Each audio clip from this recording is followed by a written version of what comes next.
Fui expulso de casa por um crime que nunca cometi. Anos depois, voltei para provar a verdade. Eu nunca fui o filho perfeito, mas também nunca imaginei que a minha própria família me veria como um criminoso. Meu nome é Daniel, e até hoje me lembro da noite em que tudo desmoronou. Eu tinha 17 anos quando a polícia apareceu em nossa porta. 2 oficiais, com lanternas e semblantes sérios, perguntaram por mim. Minha mãe, surpresa, deixou-os entrar, enquanto meu pai me chamava da sala. "O que está acontecendo?"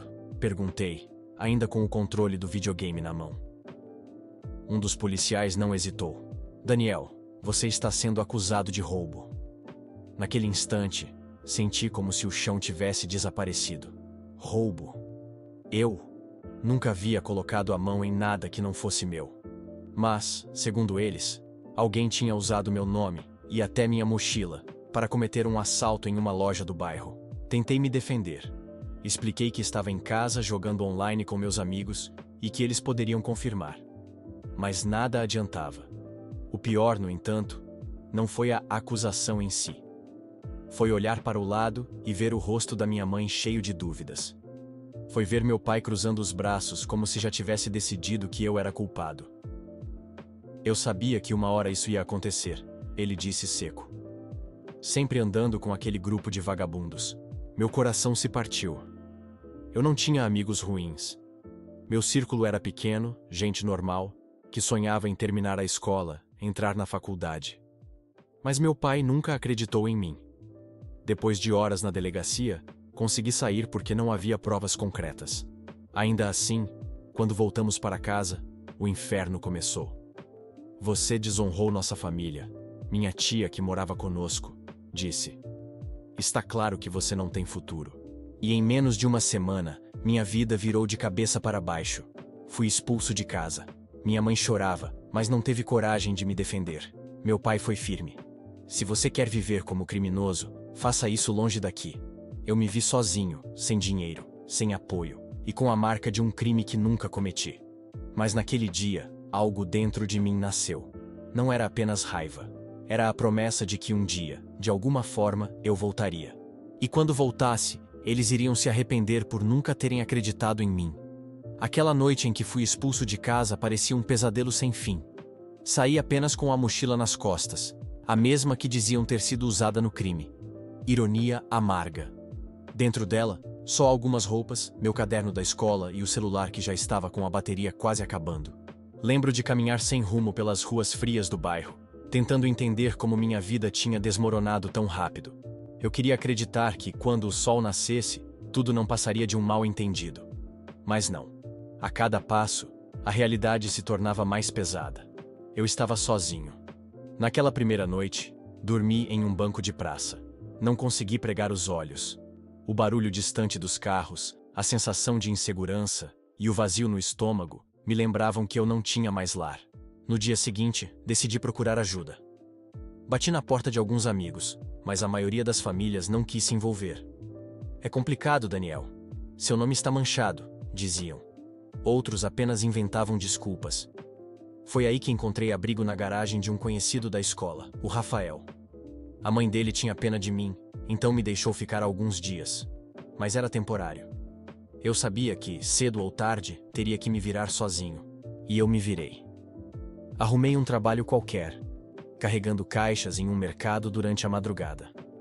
O pagamento era pouco, mas suficiente para comprar comida barata e pagar uma vaga em um quarto minúsculo de pensão.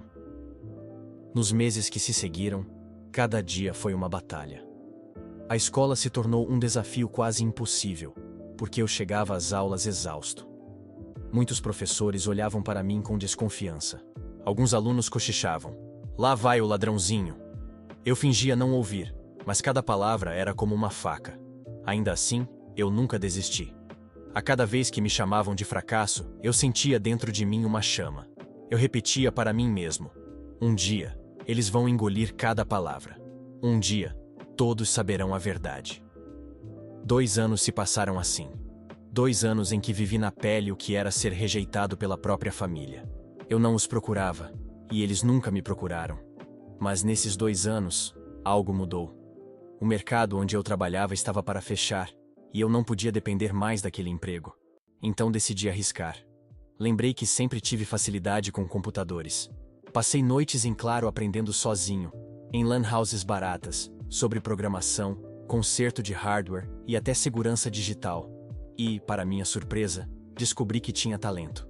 Comecei consertando computadores quebrados de vizinhos da pensão. Logo, passei a ser chamado para resolver problemas maiores em pequenas empresas. Cada centavo que eu ganhava, eu guardava. Não era só sobrevivência. Era o começo de algo maior. Aos 21 anos, já tinha juntado dinheiro suficiente para alugar meu próprio pequeno apartamento. Simples, mas meu. E junto dele, comprei meu primeiro notebook decente. Foi ali que comecei a construir o que mudaria minha vida. Um pequeno negócio online de soluções digitais. Enquanto minha família ainda acreditava que eu era o filho criminoso, eu estava crescendo em silêncio.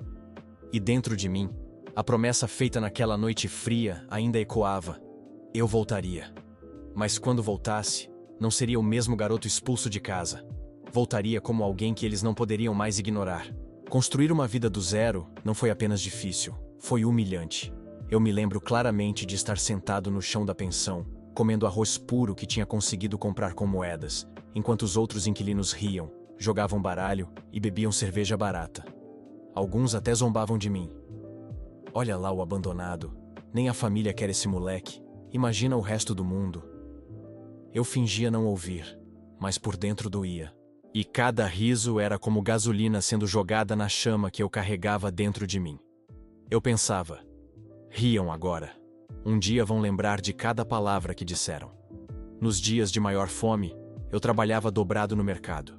Descarregava caixas na madrugada, varria o chão depois do expediente e até ajudava a organizar estoque. Tudo isso por algumas moedas a mais. Meu corpo doía, minhas mãos viviam cheias de calos e cortes. Mas eu tinha uma regra: não desistir, não implorar e nunca mais me ajoelhar para ninguém.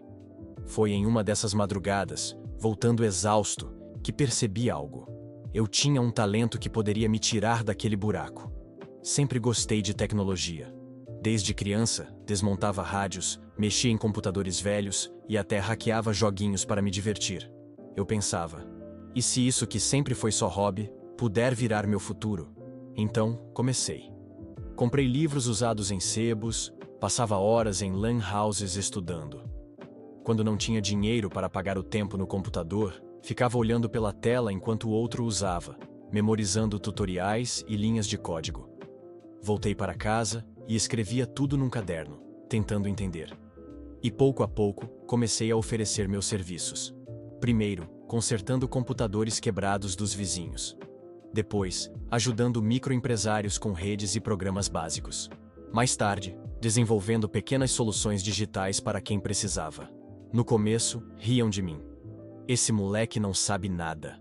Mas cada cliente que eu conseguia satisfazer, me indicava para outro. E logo, meu nome começou a correr.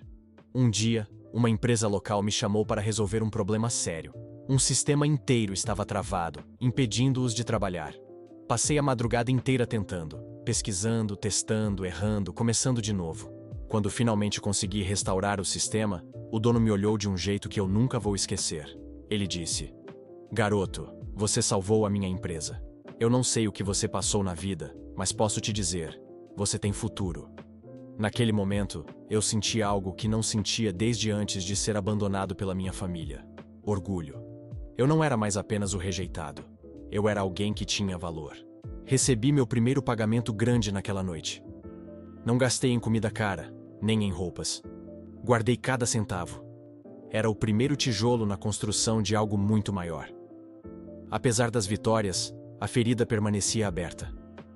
Às vezes, à noite, sozinho no apartamento minúsculo que aluguei depois de sair da pensão, eu me pegava olhando para o teto e me perguntando: por que ninguém da minha família veio atrás de mim? Nem uma mensagem, nem um telefonema? Eu sabia a resposta. Porque para eles eu era descartável. Era mais fácil acreditar na mentira do que lutar por mim. E é exatamente isso que me alimentava. Cada linha de código que eu escrevia, cada centavo que eu economizava, cada vitória que conquistava, era combustível para o mesmo pensamento: um dia eu voltarei. Não para pedir perdão, mas para mostrar que eles jogaram fora alguém que valia mais do que todos juntos. O tempo passou devagar.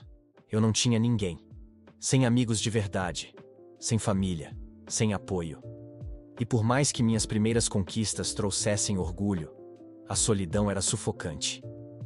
Nos aniversários, eu comia sozinho um pedaço de bolo barato que comprava para mim mesmo. Nos feriados, via as ruas cheias de famílias reunidas, risadas, confraternizações. Enquanto eu ficava no quarto apertado, com meu computador, trabalhando até a exaustão. Mas eu fiz da solidão minha aliada. Se eu não tinha ninguém para me apoiar, então eu teria apenas o meu foco. Cada vez que a saudade batia, eu estudava. Cada vez que a tristeza me derrubava, eu trabalhava. Cada vez que me lembrava da injustiça, eu prometia a mim mesmo que nunca mais seria o fraco. Depois de alguns anos, eu já tinha uma boa carteira de clientes. Meu nome circulava como alguém confiável, que resolvia problemas onde outros desistiam. Foi quando tive uma ideia. E se eu criasse minha própria empresa? Todos disseram que era loucura. Você não tem capital. Você não tem contatos. Você não tem sobrenome forte. E tudo isso era verdade. Mas eu tinha algo que eles não tinham. Fome de vencer. Abri minha empresa em uma sala minúscula, com 2 computadores usados e uma cadeira emprestada. Não tinha logo, não tinha fachada bonita, não tinha funcionários. Tinha apenas eu, minhas noites sem dormir e minha raiva transformada em determinação. No começo, foi um caos. Clientes desconfiavam, fornecedores não me levavam a sério. Tive que lidar com fraudes, golpes, atrasos de pagamento. Passei fome de novo, dormi em cima da mesa do escritório, tomei banho em banheiros públicos porque não conseguia pagar água em casa. Mas nunca desisti. Cada porta fechada era apenas mais uma razão para tentar a próxima. E aos poucos, uma vitória atrás da outra foi se acumulando. Uma empresa maior me contratou para resolver um sistema travado. Depois, outra me chamou para desenvolver um software interno. Logo, comecei a empregar pessoas que, como eu, estavam esquecidas pelo mundo. De repente, eu não era mais só. Eu tinha um time. Com o tempo, a minha empresa se tornou referência. Ninguém mais riu de mim. Pelo contrário, agora vinham até mim com respeito, com medo até. Eu não era mais o garoto abandonado da família. Eu era um empresário respeitado, alguém que tinha poder de verdade.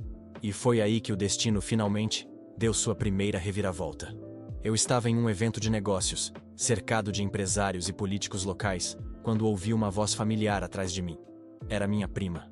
A mesma que tinha inventado mentiras sobre mim, a mesma que tinha me colocado contra minha família inteira. Ela não me reconheceu de imediato. Eu estava diferente. Bem vestido, cercado de pessoas importantes, confiante. Mas quando finalmente nossos olhos se encontraram, vi o choque no rosto dela. E naquele instante, eu soube que o jogo tinha virado. Ela veio até mim com aquele sorriso falso que sempre usava quando queria algo. "Nossa, quanto tempo, não é? Como você está?" Disse, como se nada tivesse acontecido. Por dentro, eu ri. Era inacreditável a cara de pau dela. Eu não respondi de imediato. Deixei o silêncio trabalhar contra ela. Vi o desconforto crescer em seu rosto. A máscara quase escorregar. Até que finalmente falei. "Estou melhor do que nunca. E você? Continua bem? Contando histórias?" O sorriso dela tremeu. Ela sabia que eu me lembrava.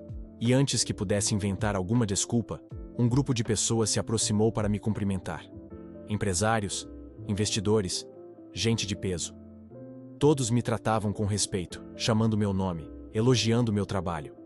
E eu vi no olhar da minha prima algo que nunca tinha visto antes: medo.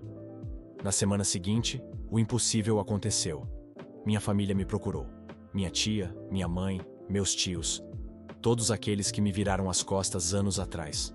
Vieram com a desculpa de que as coisas ficaram confusas naquela época e que família é família no fim das contas.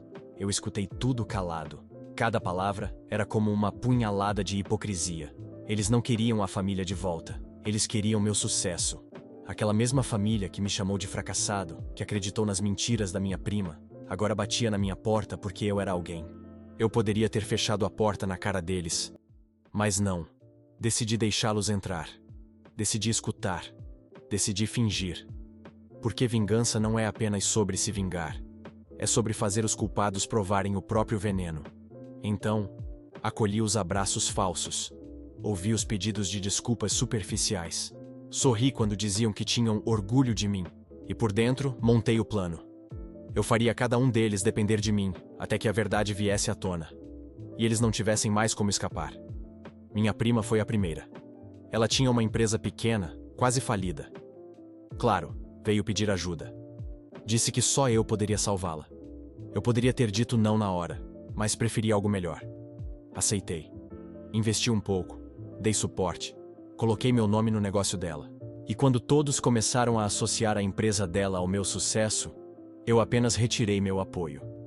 Deixei que todos vissem quem ela realmente era. Incompetente, arrogante e mentirosa. Sem mim, a máscara dela caiu em questão de meses. Clientes foram embora, investidores desistiram, e ela ficou com a reputação destruída. Dessa vez, não tinha mais como me culpar. Todos sabiam que ela tinha queimado a própria credibilidade. Lembro como se fosse hoje. O dia em que minha prima apareceu chorando na frente da minha empresa, implorando para que eu voltasse a ajudá-la. Os mesmos olhos que um dia olharam para mim com desprezo e superioridade, agora estavam cheios de desespero. E eu? Olhei para ela da mesma forma que ela olhou para mim anos atrás, quando mentiu e me destruiu. Frio, implacável, indiferente. E apenas disse: agora você sabe como é perder tudo. A diferença é que eu nunca precisei mentir para chegar aqui. Adeus. Ela caiu de joelhos. Mas eu apenas virei as costas. A oportunidade veio mais rápido do que eu imaginava. Minha mãe decidiu organizar um jantar de reconciliação da família. Todos seriam convidados. Tios, primos, até aqueles que mal se lembravam de mim. E claro, minha prima também estaria lá. Eu sabia exatamente o que estavam planejando. Mostrar que ainda eram uma família unida. Tirar proveito da minha imagem e, de quebra, apagar o passado. Mas para azar deles, eu tinha outros planos. O jantar foi em um salão luxuoso que eles alugaram. Quando cheguei, percebi que já tinham até contratado fotógrafo. Queriam registrar o momento em que o filho que voltou estava nos braços da família. Eu deixei que acontecesse. Cumprimentei um a um com sorrisos calculados. Fingi abraços. Fingi felicidade. Mas cada gesto meu era apenas uma preparação para o golpe final. No meio do jantar, um dos meus tios levantou-se e disse em voz alta: estamos todos muito felizes de ter nosso querido de volta. Ele sempre foi um orgulho para a família. As pessoas aplaudiram. Alguns sorriram, outros até choraram. Mas eu não aguentei. Aquela encenação nojenta precisava terminar. Levantei-me lentamente, pedindo silêncio. Segurei a taça de vinho e com calma disse: é engraçado ouvir isso, porque a última vez que estive com todos vocês, ninguém me chamou de orgulho. Muito pelo contrário. O salão ficou em silêncio. Olhares desconfortáveis começaram a se cruzar. Continuei. Vocês acreditaram em mentiras. Vocês escolheram me virar as costas quando eu mais precisava. Fui chamado de fracassado, de peso morto. E quem puxou os fios dessa mentira está sentada bem aqui. Olhei diretamente para minha prima. Ela empalideceu. Tentou abrir a boca, mas eu não deixei. Você passou anos destruindo minha imagem. Inventou histórias. Manipulou todo mundo. E vocês... Virei-me para os outros. Escolheram acreditar nela sem sequer me ouvir. O silêncio era absoluto. Alguns desviavam o olhar. Outros, incrédulos, encaravam a prima como se só então percebessem o monstro que ela era. Então, tirei do bolso uma pasta de documentos. Ali estavam provas. E-mails, mensagens, testemunhos. Tudo que mostrava como minha prima tinha forjado histórias, roubado contatos, manipulado situações. Coloquei tudo sobre a mesa. Essa é a verdade. E vocês sempre souberam, lá no fundo, mas preferiram o caminho fácil. Acreditar na mentira. Hoje, olhem bem para mim. Eu não sou mais o fracassado que vocês diziam. Eu sou a consequência das escolhas que vocês fizeram. Minha prima tentou protestar, mas ninguém a ouviu. Alguns tios começaram a discutir entre si, outros a acusar. A família, que sempre fingiu ser unida, desmoronava diante dos meus olhos. Quando o caos já estava instalado, levantei-me novamente. Não preciso mais de vocês. Não preciso do falso apoio de uma família que me abandonou. Tudo que conquistei foi apesar de vocês, não por causa de vocês. E quanto a você, olhei para minha prima que chorava. Você finalmente vai colher tudo o que plantou. Deixei a taça sobre a mesa e caminhei até a saída. Atrás de mim, ouvi gritos, acusações, choro. Mas nada disso me abalou.